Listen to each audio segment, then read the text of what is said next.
So I finished editing the Twilight video, and I said to myself, how do I top this? It's not like lightning can strike twice, you know? And like a muse floating from the heavens, my dad walked in and asked if I wanted to watch Pacific Rim Uprising. And that's when I realized I was worrying over nothing.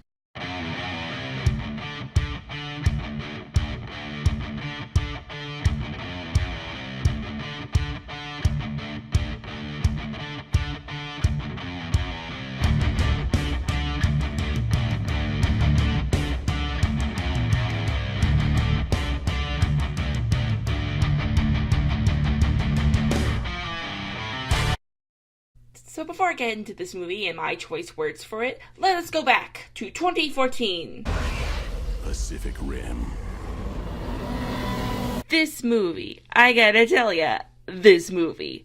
Pacific Rim is my favorite action movie of all time. No probablys about it. And it's kind of weird that it is. I mean, this is a concept that has not only been done to death, but is one that, on its own, is really stupid. I mean, I remember it being explained to me as robots punching lizards, and I thought, wow, that's really dumb. And I was like the ripe old age of teen by then, so it was basically speaking my language. So you can imagine my reaction when I finally, reluctantly, watched it and found out it was the most awesome thing to ever escape the brainstorming phase. The movie is about a troupe of human-piloted robots called Jaegers, who fight giant fish monsters named kaijus. The pilots punch the kaijus and blow up their hole in the bottom of the sea, and that's about it. Okay, where do I even begin with this movie? The action is amazing. It's tight, it's easy to keep track of what's going on, and quite frankly, it's a boatload of fun.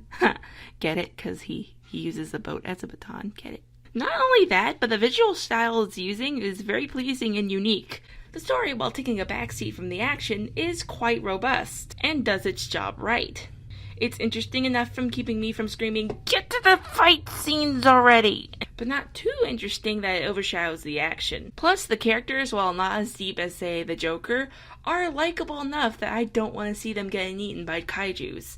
The masterful execution of these elements are due in part thanks to Guillermo del Toro. Yeah, that's right, the visionary behind Hellboy and Pan's Labyrinth directed this. This movie is proof that a great movie can be made from a dead concept as long as it has a lot of passion and skill behind it. I was, and still am, in love with this movie, so you can imagine the pure excitement in my little geek heart when the second Pacific Rim film was announced.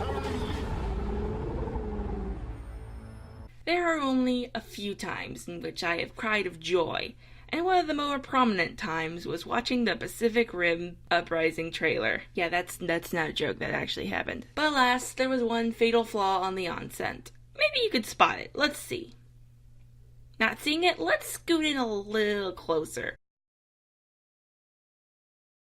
So yeah, Guillermo del Toro gave up directing this one to go make his stupid fish romance or something like that, and left his team floundering. Do you get it? But it's fine. I'm sure that the production team will rise to the occasion and make the sequel worthwhile. So yeah, this is Pacific Rim Uprising. So we begin a manner of years after the first movie with Jake, the son of Idris Elba from the first movie. And product placement, don't forget about product placement. So Jake is a scavenger who trades Jaeger parts for product placement. Okay. Oh, sorry, I lost. So on one of his outings, Jake gets spotted by the police and takes refuge in a distant garage, where he meets Amira and her obvious toy advertisement. Look, I know what you're thinking. Comparing a movie to its predecessor is wrong. I want you to take that thought in your hands, and I want you to burn it. Of course I'm going to compare it to its predecessor.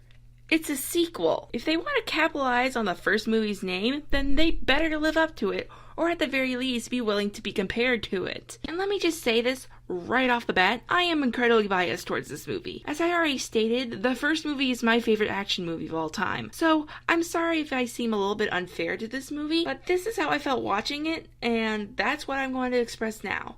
So yeah, in the first movie, there were a lot of robots. However, at no point did I ever feel like I was being shown a toy commercial, which a lot of robot movies have a problem with, including this one.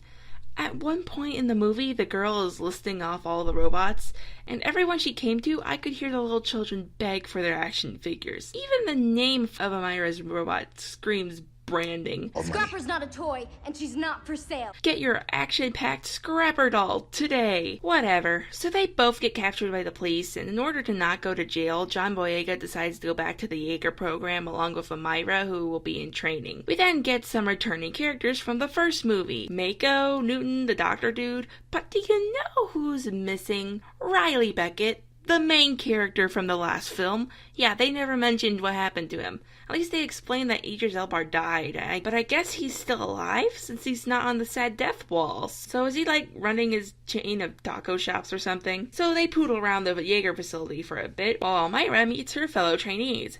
And yeah, the second she steps into that cabin, you know exactly what's going to happen in this subplot. She's going to get along with everyone except one person, and they're going to have a rivalry, and then eventually they're going to learn to respect each other. But do you know what they do differently? They add absolutely nothing beyond what I just explained right there. They don't have a scene where the two rivals talk, thus indicating a change of relationship. She doesn't even, save her butt or anything, which is what the most generic movies do. It just happens and it's immediately over. It's like they knew the fundamental elements of what goes into this arc and not how to execute it properly, which is a huge problem. Speaking of problems, the Jaegers are guarding an event meant to showcase new unpiloted Jaeger drones, which, come to think of it, why didn't they have that in the first movie? I mean, drones would be way safer to go up against monsters, and we already have drone tech nowadays, so this event, however, is interrupted by another Jaeger, which you know is evil because it's all black. And this leads to our first Jaeger fight scene.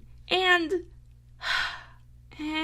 oh, it's a robot fighting another robot. It's not like we haven't got 5 terrible movies based on that idea. And yeah, it's not like Monster vs. Robot wasn't a completely original idea itself. But look at a scene from the first movie against this one.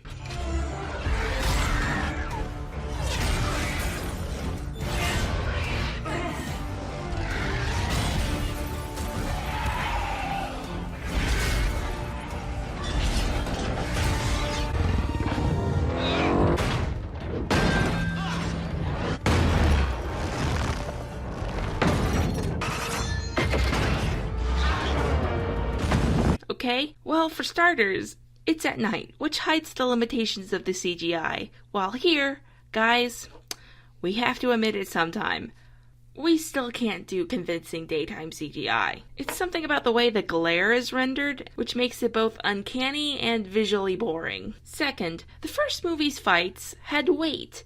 See how each blow from both parties actually lands and feels real, like an actual fight, thus making the audience recognize what's actually at stake. Well, in this movie, we get 2 pieces of metal slapping each other, with most blows not doing anything at all. It's like we're watching a 5-year-old play with his licensed action figures. So Mako, the girl from the first movie, dies in a helicopter crash. Yeah, Mako, the girl who was super awesome and hardcore and did most of the fighting last movie, dies in a helicopter crash.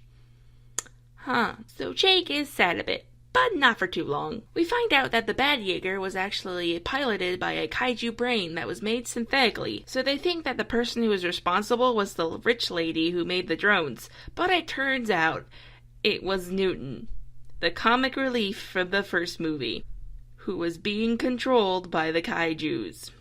Well, okay, just give me a second. Alright, so, okay, the idea of the comedic relief being the bad guy isn't a bad idea, in theory, but it requires that you actually write it well. Here, I am both shocked and ashamed that I did not pick up on the fact that he was a villain the first time I watched this. Literally, from the first scene he is in, they flat out say he's the bad guy. And you know what? Even then, it could have been okay if they didn't do that stupid cliche. Not strong enough, Herman. Please. I am not strong You enough. must. He is not strong enough. Yeah, you have no excuse when Supergirl, a show with a fraction of your time and resources, and it is intended for teens, does this cliche way better than you. And like everything in this movie, they bring up the cliche and never go into it. He's just a bad guy now. So Newton enacts his evil plan, which involves Jaeger kaiju hybrids. Wait. Now we're getting somewhere. That sounds awesome. In fact, they actually look awesome. Kaijus with metal grafted to their skin. That's rad. I was livid when they popped up in this movie. I was like, heck, yes, we're finally here. I finally made it. It's so amazing. This must be the big bad of our movie, right? Nope, they're dead. Yep. They're just dead now. Yeah, they showed up in the one action scene that doesn't involve Jaegers, and they're dead.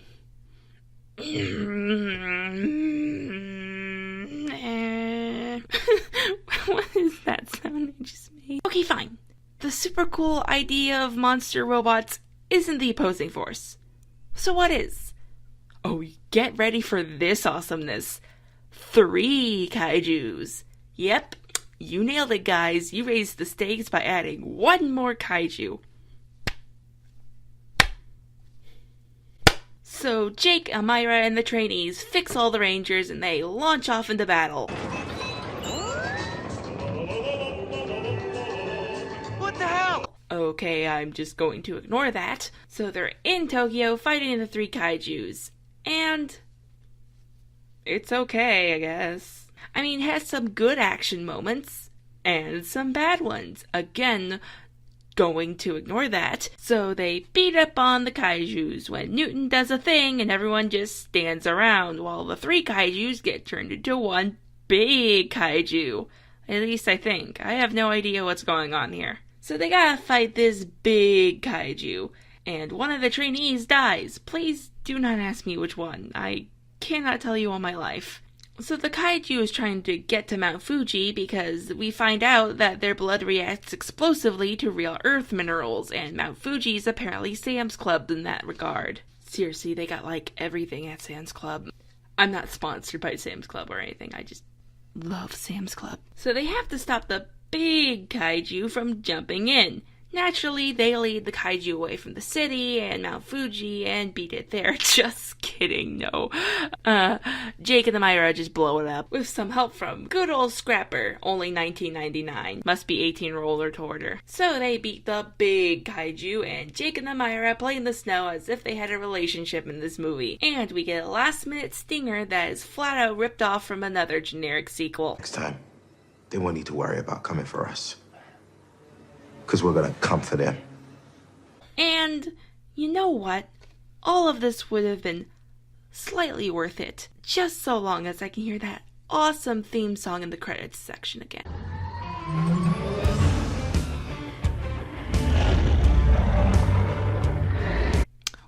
What is that? What is that? Do you guys hear it? Do you guys hear what I hear? Because if you don't, here's the theme song from the last movie.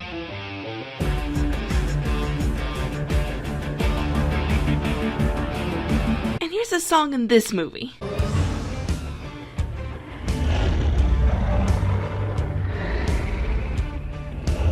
What is that?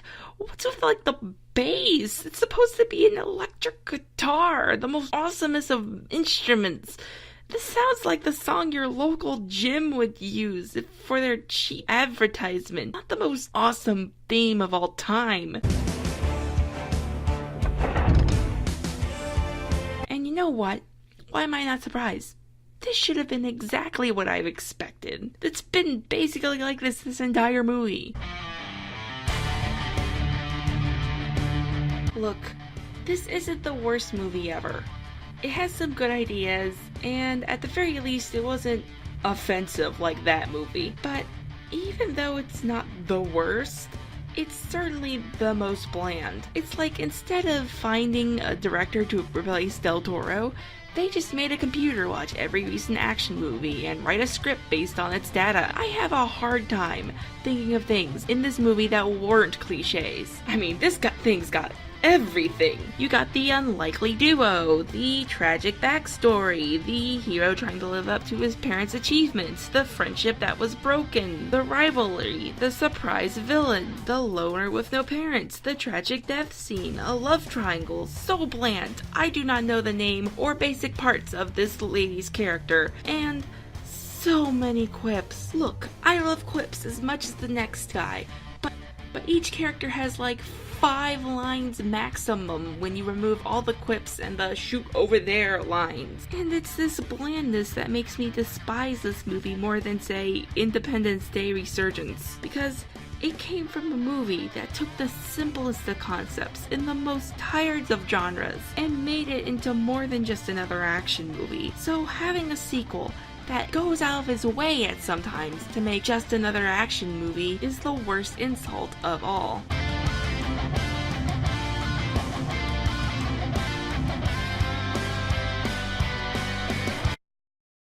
Woo! I went to a dark place there for a second. I'd like to end this with saying, if you like Uprising, good for you. You're better than me for seeing the good in something like this. Although, personally, I would not recommend this movie. So I just want to take the time to explain how this channel works, since this is about my second video and you probably don't know, if that's okay with you. Or you could just leave and watch another video. I recommend my review on the Twilight movies. Or if you hate my voice, I personally recommend One Star Read's review of A Series of Unfortunate Events. I watched it, it's pretty good. So basically on this channel I have 2 types of videos. In entirety, which is my show dedicated to reviewing entire series worth of content, and Mad Ravings, which is where I talk about a movie, show, or book, probably, that I find bad or good. I might switch it up, who knows. I'll try to post things once a week on a Saturday, but college is quickly approaching, so I make no promises. So it's a pretty good investment if you subscribe and turn on notifications. So yeah, that's about it. You can go watch my Twilight review now.